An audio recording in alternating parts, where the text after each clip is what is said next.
Young healthy Maya is magical. Fanta.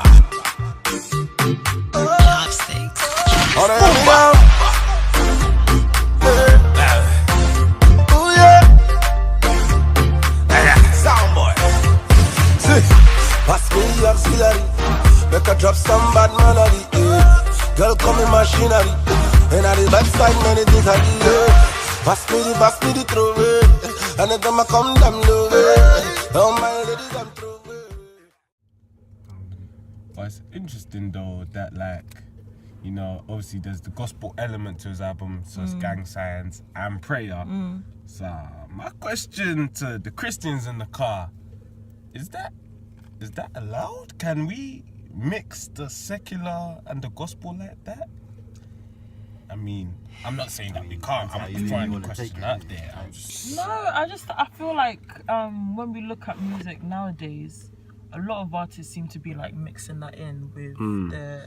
I felt like before maybe artists were a bit more hesitant about talking about their faith or anything, but nowadays that like Chance and Colouring Book like is actually addressing it. Whereas like Acid Rap before that, like I don't think he mentioned God once. That was a scary album. Yeah, I didn't understand that. What's up? That whole album drugs? was about him being on acid. I liked it a lot. It was a great album, but I don't know what really he was saying in a lot of them songs. It was a lot of. It was a completely different. To me, it just didn't make sense. But then, do you think that's what he was like then, and the album It was now? it could be, you know. It could be, you know. Fair. I'm stressed just because the album came out. Actually, continue your point. Sorry. No. Yeah, the album came out. Colouring, but no, what's it? Acid Rap, the mixtape came out. Then what was it? A year or two later, Colouring Book came out. That was a completely different shift. I don't understand how, like. No, basically, Acid Rap, he was on acid. On Acid Rap, he was on acid, like So the whole time. Yeah. That's what I heard. Well, now Anyway, it makes sense to he why was on Acid it Rap. was so strange. That's why it's called Acid Rap. Some of it And was that came out in happy, like 2013, some of them and then tunes were like. he came out with just- Surf, with like his friends. Do you remember there was Surf? where he Yeah, was Surf, Yeah, I remember Surf, Donny and Trumpets and then that. we had Colouring Book. So is Colouring Book technically Jesus rap? Cause he was on Jesus in that album. I That's why think it sounds he better. mentioned like going, having a stronger relationship with God. So maybe, No. no.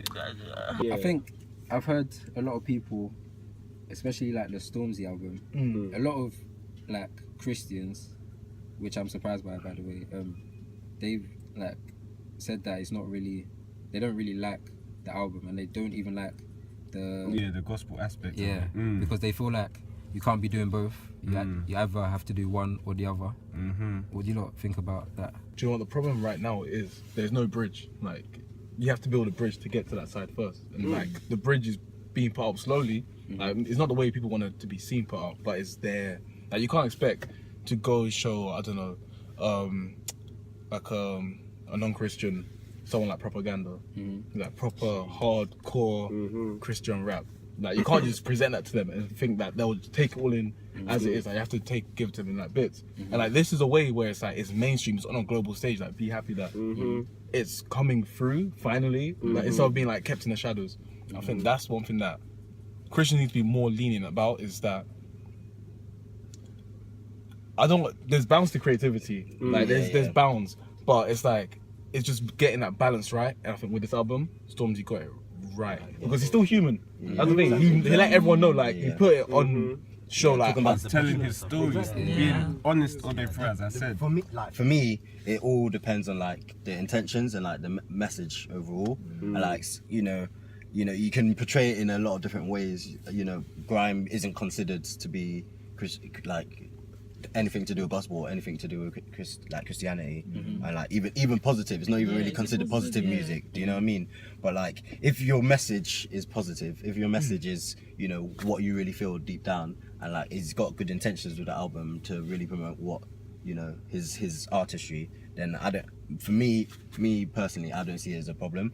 And I think you should also know the fact that, you know, God, if for him, God gave him his creativity and gave him his talent. So why would he stifle that talent? Why wouldn't he show it, and then at the same time showing his talent, praising God? You know what I'm saying? Last point before I stop. Someone like Lecrae, they've been boxed in. That's the sad truth. Like, he's been boxed in. He can't reach that other side that Stormzy can reach. Someone like Chance can reach. Well, the thing is, he's starting to, but people are now criticizing him because he is. Because he's reaching, Like that's you've the seen thing, his it's the box. collaborations with Ty Dolla $ign or Metro Boomin. People are criticizing, saying he's no longer Christian anymore. Even But when he's Kirk just expanding Franklin his reach. did a collab with Kanye. Yeah, Ultra hated him for that. But then I think they always talk about the bit in the Bible where it says that you shouldn't bad company corrupts good character. Yeah, but how do And all you that kind of change stuff. bad company? Like, if you're not there, they'll be bad forever. Yeah, Like, Jesus, they need to Jesus stay alive.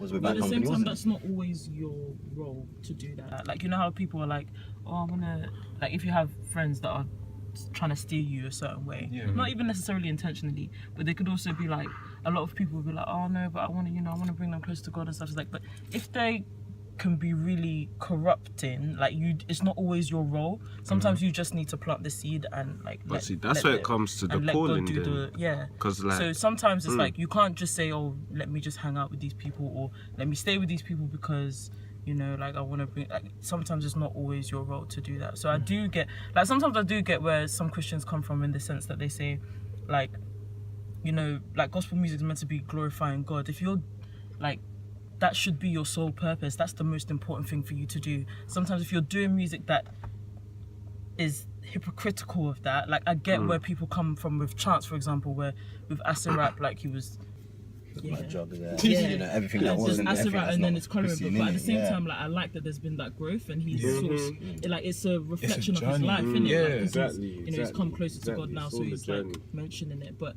I think for them, the end goal should be that all your music should be glorifying God, and there really shouldn't be any elements of, for example, acid rap in your music anymore.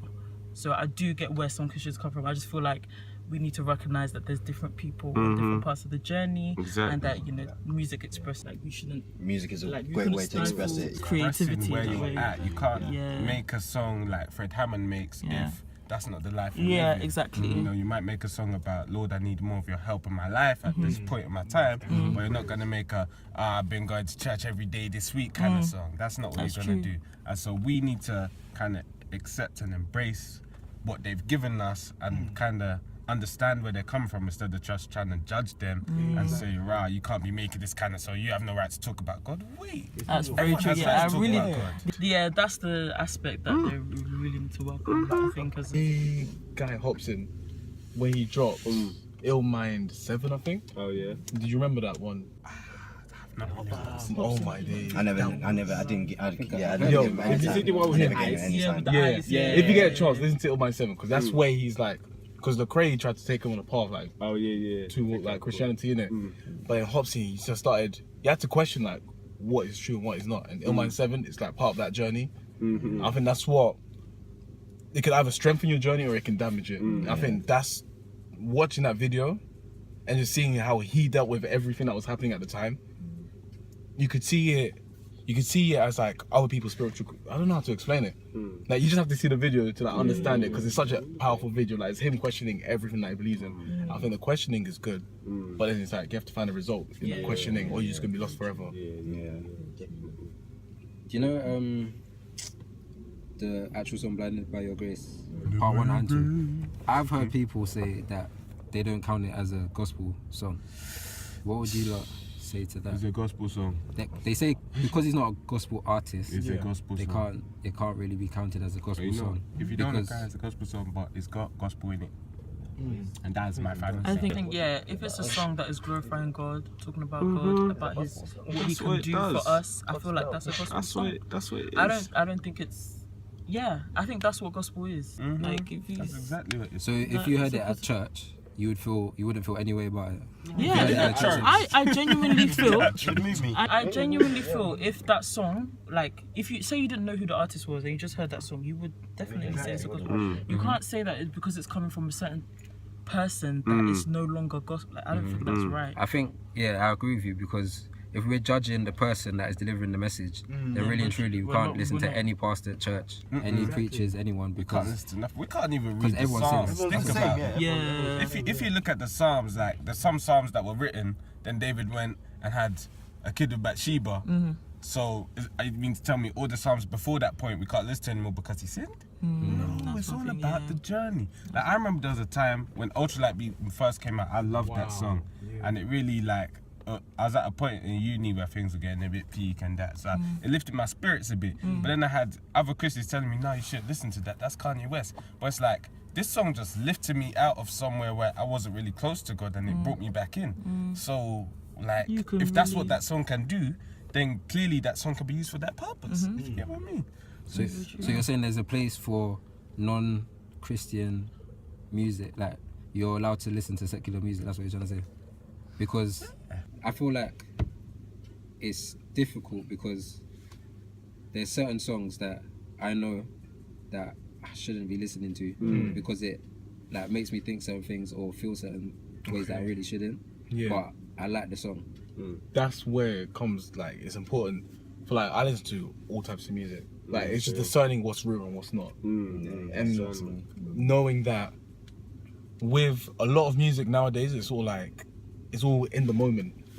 And just being able to just understand that that moment is there, and it's not like for you to just, I don't know, putting my words together is mad. But like, You got it. so you were saying that you shouldn't, like, you know, it's not that good to listen to secular music because of like the messages. It's just taking the message that you need and just knowing that that's not your message for life. Like that's how I approach my music. For me, like I always I like separate the music and the person, because I always think, like, you know, what even though it's the same person that's made that music, and they might have made one message, there's different layers. Like, you can just appreciate the art, because, you know, even if that person doesn't believe in God, if you believe in God, then you believe that God gave that person that skill, that talent to go and be creative and go and make this music. So if God is giving him this talent, God wants him to put it out there, and, you know, that's when you as a Christian can use it for your own journey. So, you know, actually, you know, even though God's given him this talent, some of the messages that he's preaching isn't really good, isn't for me. And, you know, even though I see, you know, I might like the beat, you know, I get dancing to it and that sort of thing, but actually it's not something that I want to take forward. Going back on what you're saying, I've always struggled when it comes to music, because growing up I've loved like so many types of music. I love old school music. I even love like music from like the 60s, 50s, even before that. And then but then like I got to a stage in life where I completely stopped listening to secular music and I strictly listened to gospel music for like 6 months. And then I couldn't do it in the end, and I went back to secular music. But then I realised in those 6 months, I feel like I felt at peace a lot more, and I felt a lot more like, I don't know how to explain it, but Kind of like energized, isn't it? Yeah, I feel like it actually did have an effect on me. But then at the same time, I feel like I was forcing it, because there was sometimes like there's songs coming on and I'm just thinking that I'm not feeling this, but I can't listen to anything else, so I have to listen to it. You know what I mean? Then also the reason why I did that as well, I decided to do that, is because someone was telling me, well, I was reading up and people talking about basically, how do I put this without sounding mad? When it comes to certain types of music, like there's a spirit behind the music. If you get what I mean. And if no matter what the message is, if the spirit behind that music is not positive, it can have a negative effect on you. Because I've heard stuff about people like putting like curses and stuff in songs, and you won't know, you just listen to it. There was this one song, I can't remember what it's called. I don't know if I remember who it's by, and I don't know if I should say it. Out him. No. Out the There was a song. I'm guessing designer. No. It was years ago. Is that? Okay. Have you lot heard of 3-6 Mafia? Yeah. Like, I didn't even deep it was 3-6 Mafia until I was like 3-6. But anyway. Oh, there was 3 one, 6s. Yeah. 3-6. So 6 That's not Mafia. a good number. So basically, there was one of their songs, that my friend told me, but I don't know if it's true or not. that at the start of the song, if you play it backwards, like it's got a There was a lot of underlying messaging, message. All that if you play it backwards stuff scares me, fam. Yeah, so- subliminal I like that. messages. I So like that. and all that like Illuminati stuff and all that kind of stuff, all the stuff like how you have to, like a family member or someone close to you has to die, and then you make like all that kind of stuff. So, yeah. If you're thinking like Hollywood. all that kind of spirit is going into a song and you listen to it, like I don't know, it can't be good for you. Whether the message or not is like the message doesn't matter. Like the actual, even the beat itself is a problem. So that's why I get why people say you should only listen to gospel. But at the same time, though, if secular music can get you doing positive things, then you know I don't see why you should stop it. I think that's like I'm quite a simple person, so it's as simple as that. If all secular music was bad, then nothing positive would be happening. But people are still doing positive things with non-gospel music. And the one thing I want to say as well, what you're saying, because you were saying about forcing it, about having to listen to it, just like even sermons, not every sermon is going to hit you, and you might not agree with it, and that doesn't mean that the message wasn't positive. That doesn't mean the message wasn't good. It just didn't hit you like that, and it's you know not okay. sometimes and that's okay, because you know you're there, you're learning more, and then when something does hit you, you can see the reasons why actually this sermon hit me like this, and I really related to it more than the other one, and then that should help you grow in your journey. I mean, what I was just gonna say was that I do get the whole don't listen to secular music thing, because I also recognise that in music, when you're listening to it, the way our brain responds to music is quite, I don't even think it's something we can explain. Like, think about it, like you probably remember the lyrics to some of these like Fat Joe back in the day, and you remember them, but do you remember anything you studied? Do you remember your coursework? Like, do you remember what you had for dinner last night? Like, be honest. Do you get me? So it's like, but music, Gary. but music, like there's something about it. So I feel like you're right. If somebody wants to put anything negative in, even no matter how it may sound to your ears, you don't know what's actually entering your brain, or even what's like how you're receiving it until it's too late. So, and listening to gospel music ensures that won't happen. Like, I recognize there is some secular music that's fine, hopefully, but you never even know. But like, not listening to gospel music is ensuring that that's less likely to happen in it. So that's why I get that argument. I know you were gonna say something, but on that point, this is not even like, it wasn't from a preacher or anything. My friend said this, and it made me think. Like, on radios, they play certain songs over and over and over and over and over again, to the extent that you might hate the song, but you know all the lyrics. And then my friend described it as like being like brainwashed into knowing like and taking in all that information on all those songs and all those lyrics. And then songs like the designer song, the Timmy Turner thing. Yeah, Timmy. Yeah. My friend My described it as an incantation. Yeah, I understand Because why. You don't really know what he's saying, but everyone Turner. He be wishing for a burn of tequila, everybody. What? To keep everybody walking, it's innocent. like I couldn't. That's not serious. But then I just used to like mumble along with it. But then I didn't know that that's what I'm listening to. That's what I'm taking in. You get what I'm trying to say? So, but that song was played over and over and over again. There's not many people that don't. If you say Timmy Turner, that they won't. They will keep going. That's how you make friends sometimes. That's what I'm saying. So like, I get it. It's kind of actually not serious. So it's actually, if you deep it, like it's actually mad that music can do that. Music is powerful. Like, I just feel like Knowing But- yourself. Sorry. No, I was just saying, like, if you think of the enemy, like, he can really infiltrate through music. Like, Conning, Lucifer, he was the musical yeah, director that's what I was or gonna say whatever. that as well. So Not anymore, he's been demoted. I understand. I understand. You were gonna say something. I was just gonna, I think Caleb was about to say knowing yourself, right? Yeah, knowing yourself. I was about to just wrap it up there, you know. Alright then, wrap it up then. Yeah. So the key word was discernment. There's a verse, I could come with many verses, but obviously paraphrase because man, they'll be reading the memory verses too tough. Sorry. But anyways, but paraphrasing, It's there's good a to verse read, that my says, friend. your face. What did he say? Your face. Nothing at My all. face. It sounded like an insult anyway. I said your face. Just as in. I was trying to encourage him, man. He By said the your way- face.